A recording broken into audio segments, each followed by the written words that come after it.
Okay, next I'd like to call on the convoy organizers.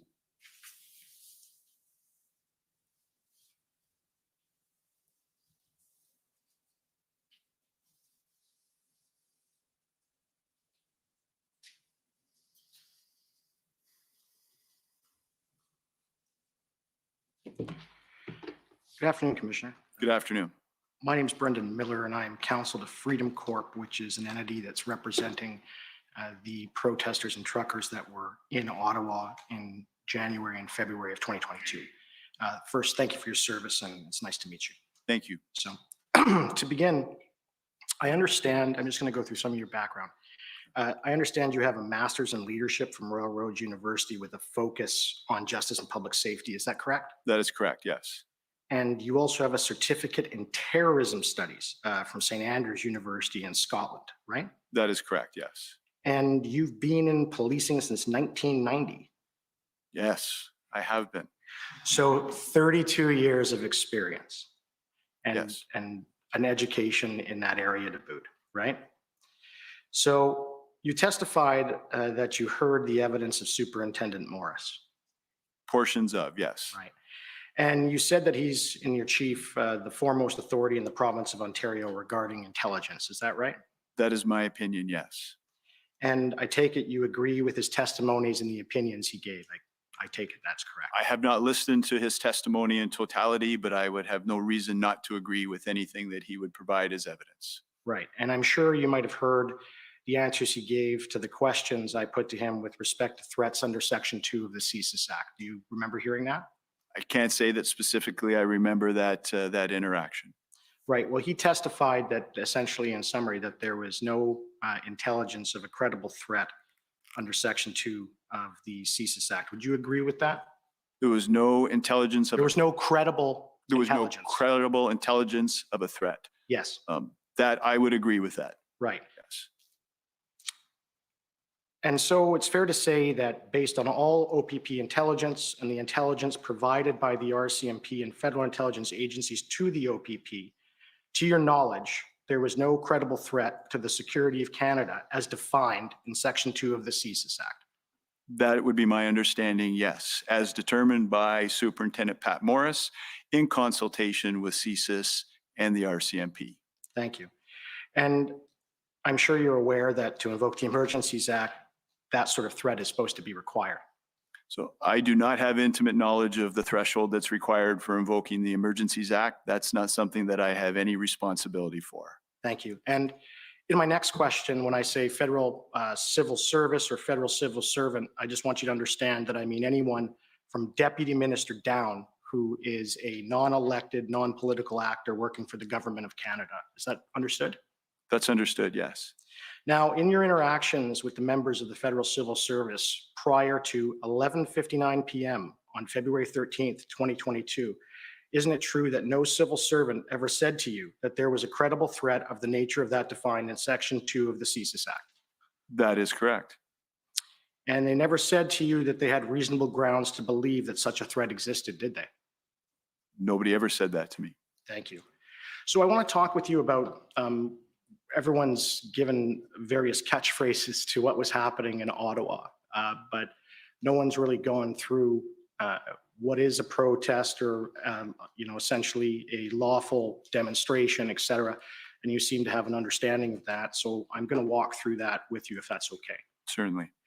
Can you agree that in general protest law and sort of criminal offenses that you essentially have three types? You have your lawful protest protected under Section 2B and 2, all Section 2 really of the Charter.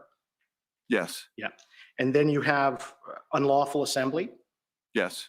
And then you have riot. Yes. Right. So those are really the three sort of categories of these assemblies. Is that fair? Demonstrations. That's fair. All right. So I just want to start with lawful protest, and you touched on that. And lawful protest, as you said, is protected by the Charter, and that's primarily Section 2. And can you agree that that is the freedom of religion, freedom of speech, and freedom of association, they collectively essentially protect people's right to assemble and protest? Yes. Right. And people are entitled to gather in groups in public spaces and protest government action as long as they don't essentially move into an unlawful assembly. correct? Correct, yes. Right. And they can get together in large numbers, go outside Parliament, and protest. I can't say to what extent they can go outside Parliament. There's the Trespass to Property Act that has to be taken into consideration as well. And I'm not familiar enough with what is permitted on those grounds to say yes or no. Right, but they can go in public spaces. Yes, Okay. And then unlawful assembly, police have the power under Section 63 of the Criminal Code to arrest and charge people for the offense of unlawful assembly, right? yes, And you don't need any form of special order for that. That can just be carried out by a police officer. that is correct. Right. And I take it that you're aware that an unlawful assembly is where 3 or more people with a common purpose assemble in such a manner and conduct themselves to cause persons in the neighborhood of the assembly. Yeah. Slowly when you're reading. Yes. please. Oh, sorry, I'm now fast, Brendan. I thought I was slow, Brendan, after hearing my friend, but I'll try to get onto that.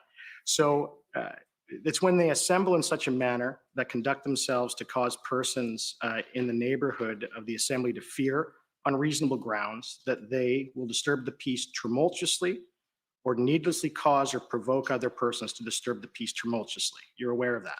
I'm aware of that. I mean, that sounds very familiar with what is in the criminal code. I hesitate to agree word for word without having it in front of me, but it Yeah. sounds very reasonable. Thank you.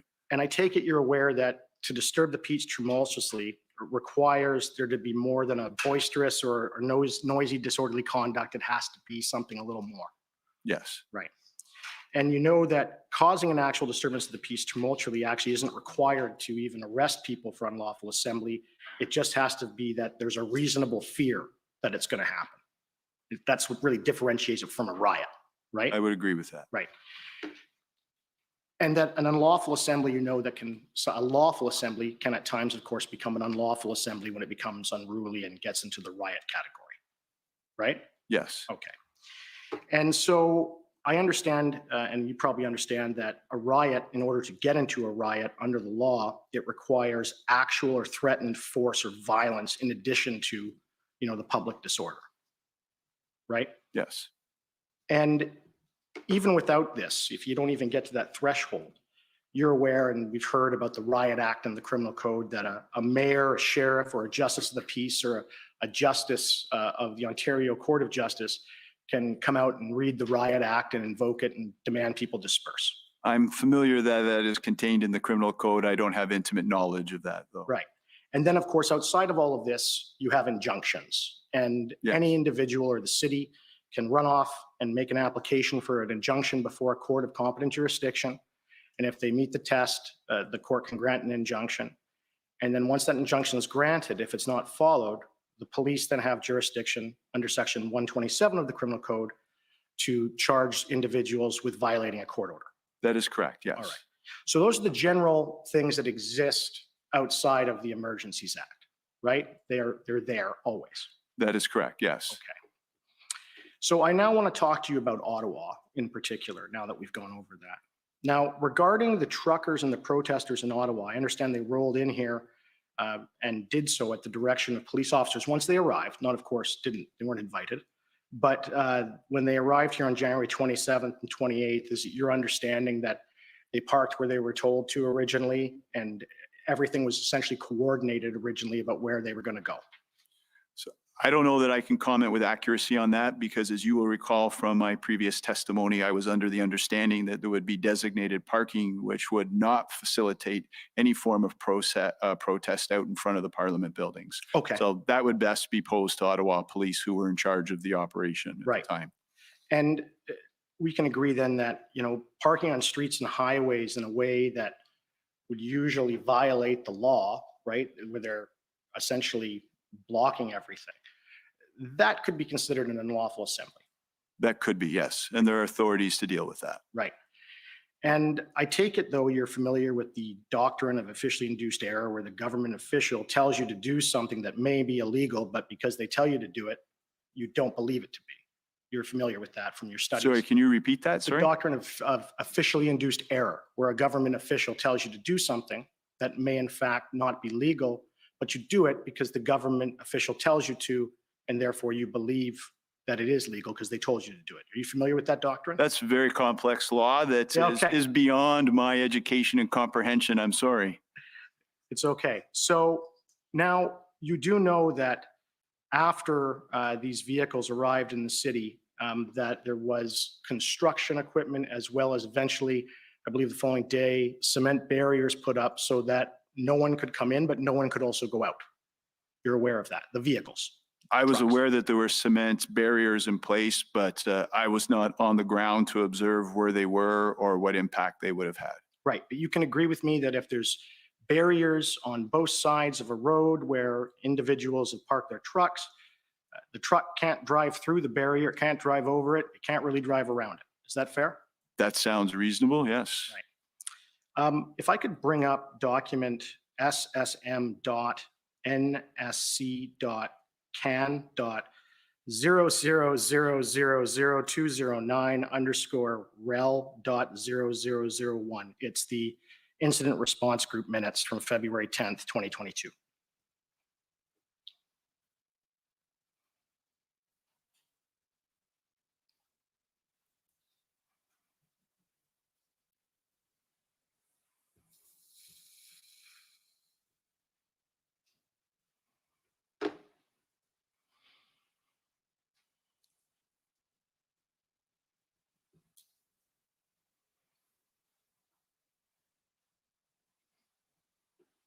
Okay, and could we just scroll down to page 5 there, please? And zoom in on the first paragraph. The big one there, scroll down, please. Perfect. Okay, so I just want to take you to the 5th line there, and I'm just going to read it out to you. And this is Commissioner Lucky's sort of summary to them on February 10th. And she says, the RCMP commissioner added that the engagement continues with the Ontario Provincial Police and the Ottawa Police Service. The RCMP has provided all resources requested by OPS. OPP resources have also been provided, and there is good consideration, good cooperation between the OPP and RCMP. There are indications that some of the protesters would like to leave but are unable to do so given physical barriers. An integrated planning cell is developing a plan of action, and the preference remains to continue moving forward with negotiations, with enforcement actions to start early next week if negotiations remain unsuccessful. A surge and contain strategy will be employed for the upcoming weekend. Does that summary, as of February 10th, 2022, is that summary accurate of where things were at with OPP and your understanding of everything? I would say that that is accurate. Save and except surge and contain are not terms that are generally used within the OPP. And as it relates to your previous question around physical barriers, those could be barriers put in place by police, could be put in place by protesters. I know there was some concerns that people did want to leave, but they were boxed in by other vehicles. Right. And they did not feel as though they could leave of their own accord without the assistance of the police. Right. And so I'm going to there's 2 aspects in there I want to discuss with you. The first is enforcement. So on February 10th, 2022, in those minutes it says, and this is of course before the Emergencies Act was invoked, it says that enforcement was going to start on Monday, February 14th, 2022 if negotiations did not work, right? That was going to happen anyway.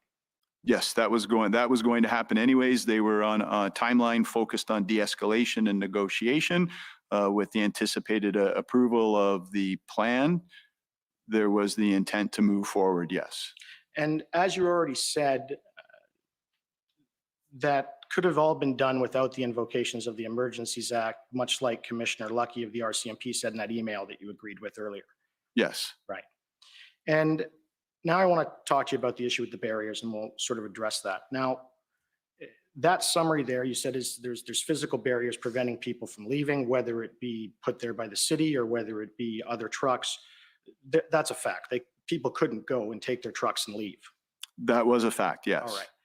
So once the concrete barriers went up and people were stuck, they're stuck there. They can't move their trucks. They can physically walk away, but they'd have to leave it there and go away. Fair? I will take your explanation on that as fair. Now, prior to these barriers being put up and prior to not being able to leave, you're not going to hear me argue otherwise, those trucks are an unlawful assembly. But once a government entity like the City of Ottawa and everything is all stuck and they can't move, can you agree that those individuals and those trucks that were stuck there, and I know this is not a question of law, but is it something that you would charge them with, in your opinion, when they can't actually leave? Are they assembled, intentionally? Are they someone there that they would have grounds to lay a charge where these individuals who the only reason they're unlawfully assembled is that these trucks are stuck, but it's not their fault? So would you agree that once the barriers went up and once these individuals' vehicles were stuck, that there was no unlawful assembly? I don't think I could agree that there was no lawful assembly. And it's what came first and what came second. Were people trapped and couldn't get out because the barriers were up? Or were they trapped and couldn't get out because other trucks and heavy equipment were blocking them in? But I think what's fundamental to your question is the discretion as to whether there are reasonable and probable grounds to lay a charge rests with the police officers who would investigate that unlawful assembly. Right. And I can tell you already in evidence is the charges that were laid. And would you be interested to know that there's not a single charge of unlawful assembly that was laid in this case in all of Ottawa during the protest? Thank you for sharing that. Yeah. So You're out of time, so if you can wrap up. Yes, I will. So just on the issue with Inspector Bedoin, if I could just scroll down to page 7 of the document on the screen, page 7, and the top of it for the bottom of page 7. Nope, sorry, apology, bottom of page 6, top of page 7. Okay, so here, this document is, again, the same one from before, but this is the actual plan that Inspector Baudouin had approved and you approved with the PLTs. It was actually put to cabinet. Did you know that? So a point of clarification, I did not approve a plan. Okay. I did authorize Inspector Baudouin to have conversation with Deputy Minister Stewart. I did not approve a plan, Okay. nor did I approve anything that went to cabinet. Right. But is it fair to say, of course, no one knew it went to cabinet, and I understand that. But is it fair to say that the plan that Baudouin drafted, you supported that plan as an action plan? I did not see that plan, but I have all the confidence in the world. Inspector Baudouin, he is an absolute national expert as it relates to provincial liaison teams, negotiation, and de-escalation. So I would have no reason to question his advice that he provided. And were you aware that Commissioner Lucky also supported that plan? I was aware that Commissioner Lucky had insight into the discussions that had taken place between the inspector and the deputy minister. Right. And the deputy minister, of course, he had input into the plan. It was his final approved plan that he put before cabinet, of course, right? I can't comment. I didn't see a plan. This is the first I'm seeing Okay. any documentation in relation to it.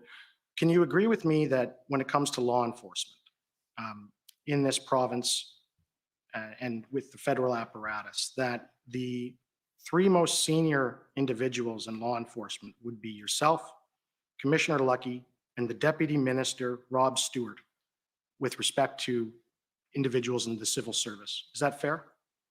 I'm not a federal civil servant. I mean, I provincial. wouldn't indicate that the deputy minister is part of law enforcement, and policing is not a hierarchy. I am not above a municipal police chief and a rank structure, so I would not agree with that. Right. But in the provincial apparatus, you are the most senior law enforcement individual in the province. Is that fair? Within the Ontario Provincial Police, I am the highest ranking police officer Right. And then Commissioner Lucky is that for the RCMP. for the RCMP. And the deputy minister, of course, is the highest civil servant in public safety that sort of oversees and looks at for the political branch and manages those sort of areas. Is that fair? That's a question best posed to the Right. deputy minister, I think. Yeah. Thank you. Thank you. And if you liked this video, remember to like and subscribe and press that notification button to receive more information like this. You can also follow me at yellowhead.vote to stay informed and get the inside scoop. Thank you.